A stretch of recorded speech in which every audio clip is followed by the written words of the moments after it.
Okay, the third question. If a unit vector A vector makes angle pi by 3 with I vector, pi by 4 with J vector, and an acute angle theta with K, then find theta. Hence find the components of A. See, here A vector is equal to A1I plus A2J plus A3K. A vector is a unit vector is given, that is A vector equal to 1. Okay, you know this condition from the first exercise itself. Cos square alpha plus cos square beta plus cos square gamma equal to 1. So alpha value is pi by 3, beta value is pi by 4, and gamma value is theta. So what is the value of cos pi by 3? 1 by 2 the whole square, 1 by root 2 the whole square, plus cos square theta equal to 1. So 1 by 4 plus 1 by 2 plus cos square theta equal to 1. So 3 by 4 plus cos square theta equal to 1. Cos square theta is equal to 1 minus 3 by 4. Cos square theta is equal to 1 by 4. Cos theta equal to 1 by 4, which implies theta is equal to pi by 3. So first subdivision is over. Okay, theta we find out. The next one is we want to find the components. So you all know this, right? X equal to r cos alpha, y equal to r cos beta, z is equal to r cos gamma. So r value is 1, right? The magnitude value is 1, it's given. So 1 is equal to 1 into cos pi by 3, 1 into cos pi by 4, 1 into cos pi by 3. So the value is 1 by 2, 1 by root 2, 1 by 2. Okay, it's very simple. If you know this condition, you can easily do this sum. The next fourth question is, show that A minus B vector cross A plus B vector is equal to 2 times of A cross B. So this is a normal multiplication, right? So A minus B cross A vector plus A minus B cross B vector. So we are going to separate this term, that's it. A minus B into A plus A minus B into B. So after this you can multiply this. A cross A minus B cross A. Here it is A cross B minus B cross B. We all know that A cross A. What is A cross A? That is the same vectors. Cross product is 0. So B cross B is also 0 here. So here you can see this is also a property which we seen in the first page itself, right? Suppose if I want to interchange this B cross A as A cross B, I will get a negative sign in B before, right? So minus will become plus. So A cross B plus A cross B, which will become 2 times of A cross B. So by normal multiplication you will get this. The next fifth question, find lambda and mu if they are given 2i plus 6j plus 27k cross I plus lambda j plus mu k equal to 0.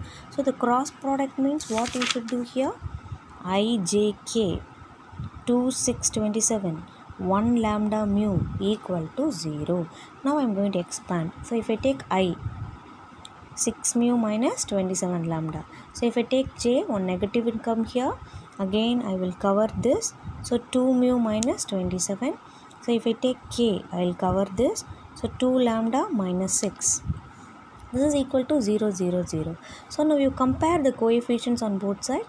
What is I coefficient here? 0. Here it is 6 mu minus 27 lambda. The next one is minus 2 mu minus 27 is equal to 0. 2 mu equal to minus 27.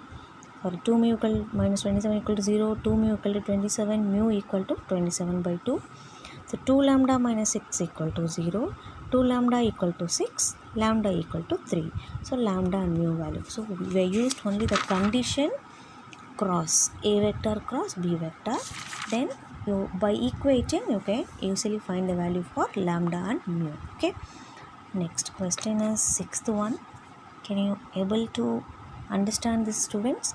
Given that A vector dot B vector equal to 0 and A cross B equal to 0.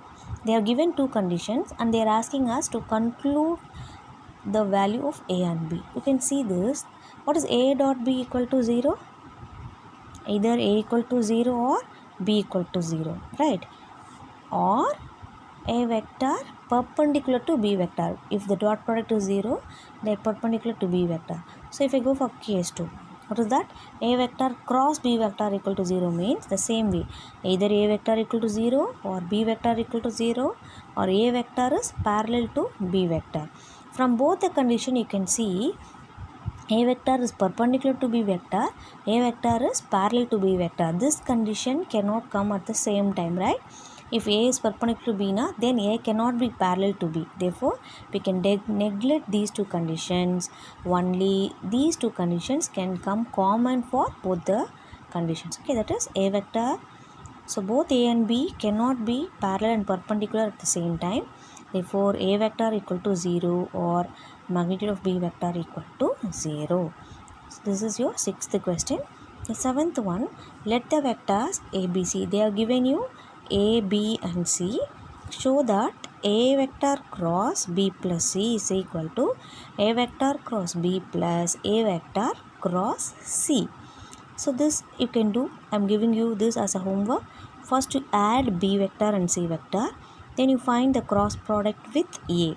That should be equal to, first you find the cross product of A and B, then you find the cross product of A and C, then you add those two vectors. So the LHS should be equal to the RHS. Okay. Eighth question.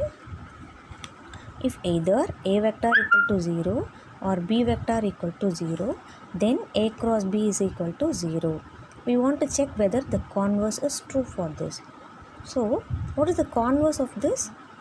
If A vector cross B vector equal to 0, then we want to check, I am going in the reverse way, A vector equal to 0 or B vector equal to 0.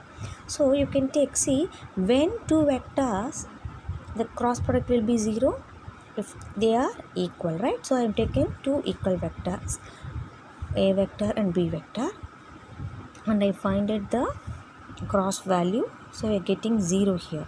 So we are taking the reverse part. So we should check whether determinant A is equal to 0. No, it's not coming, right? You are getting root 29 and determinant B is equal to root 29. So converse is not true.